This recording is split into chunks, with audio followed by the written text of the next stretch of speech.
Hello everyone, this is our fourth lab about fast and reliable file transfer over TCP and IP. And here's our outline. We actually have five steps in this lab. The first one is improve TCP performance over lossy link.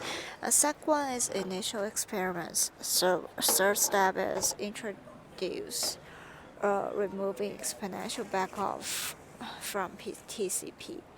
And the fourth part is improving TCP performance. The fifth step is evaluate what we have done. First one, improve TCP performance over lossy link. TCP algorithm cannot tell the difference between loss and congestion.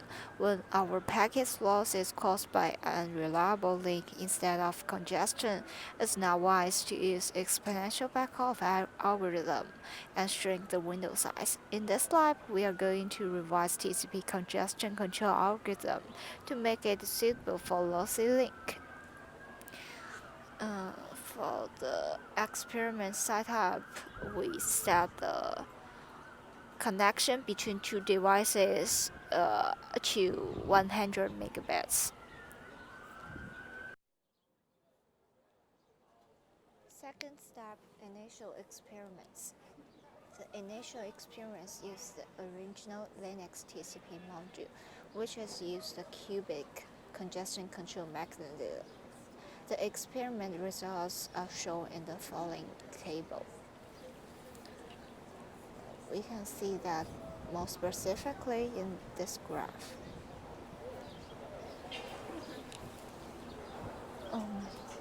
The blue line represents the 10 milliseconds delay.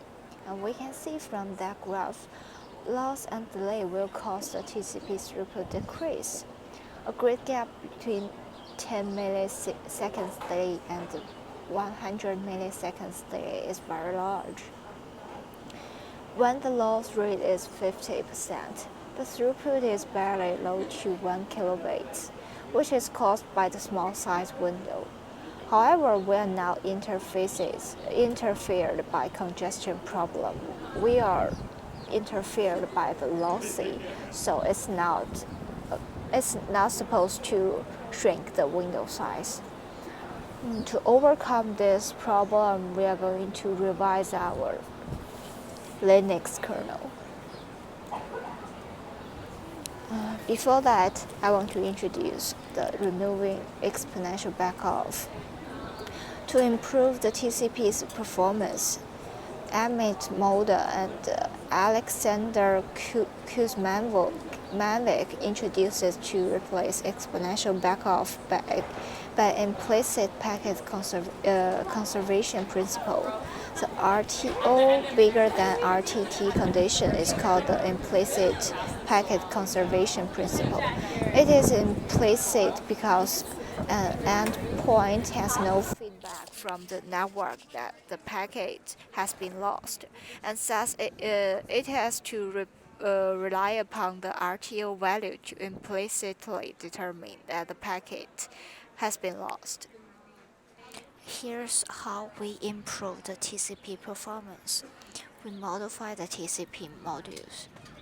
We change the TCP.c, TCP.h, and TCP_timer.c3 source files to make sure the congestion control algorithm doesn't back off exponentially, even if it has several unsuccessful retransmits.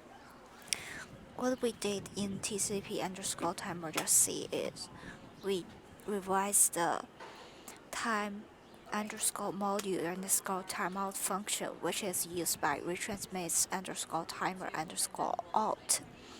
So in the TCP module timeout function, we doesn't exponential back off by change the timeout to a constant value instead of to a value relevant to the unsuccessful attempts we retransmit the packet.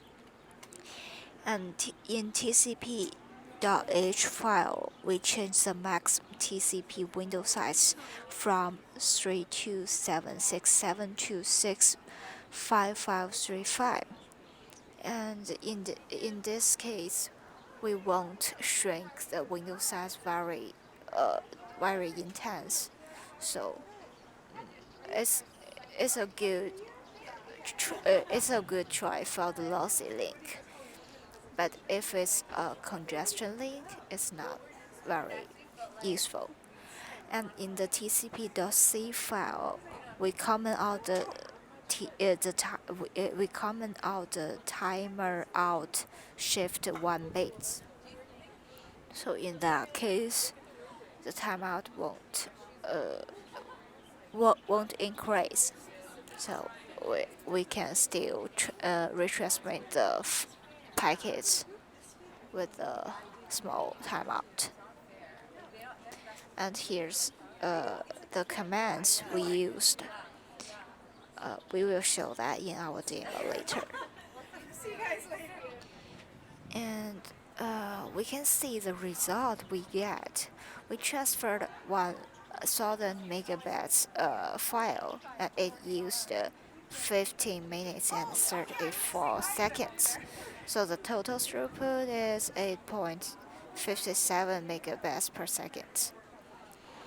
The experiment environment is 100 megabytes link with 200 milliseconds delays and 20% packet loss. The following figure is the experiment results. We also try some other environment sites for this mechanism, and we can see the result in this table. It's more clear in this graph. Compared with old version TCP congestion control mechanism, we can see that revised version algorithm can reach a higher throughput, even though loss and delay are both higher. We can figure out that remove exponential backoff algorithm will help us in links with high loss rather than congestion. So in this lab, we can see that in lossy link, what we want is retransmit the packets as soon as possible. But for the old version mechanism, we can't do that because of congestion control. So we have to revise the mechanism that use the exponential backoff. So so that's what we did in this lab, and the next part is our demo.